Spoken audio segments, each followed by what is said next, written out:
sa amon niya kapilya.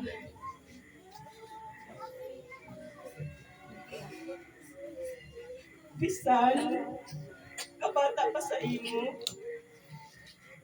Bisan gaduwa-duwa kami, takot-tako ang taot namon kung pwede ka. Tungod sa imo edad.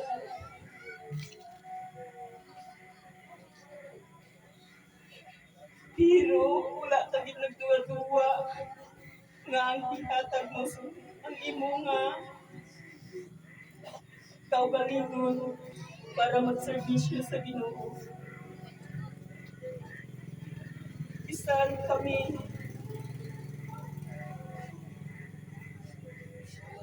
amo na ni, pero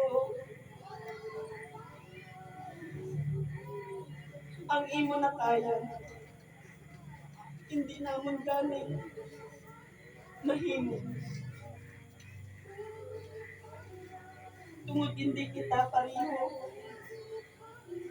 sa kadako sa pagsalig sa kaugalingon.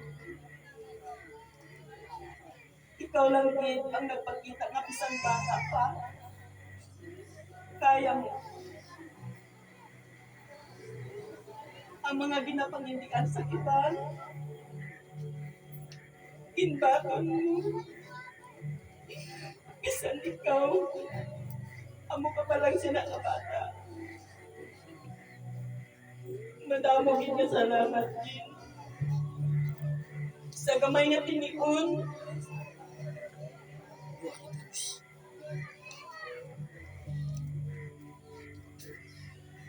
nga pagserbisyo mo,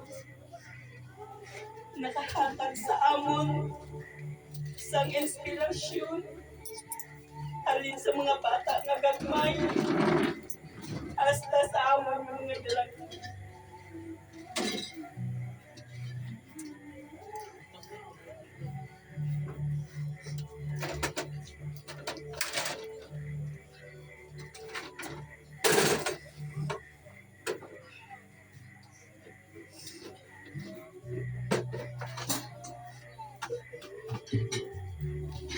Ang tinapatsag namon subong,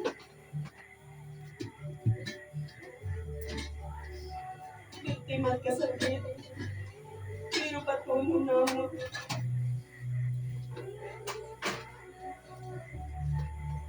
At least, bisan paon ka na sa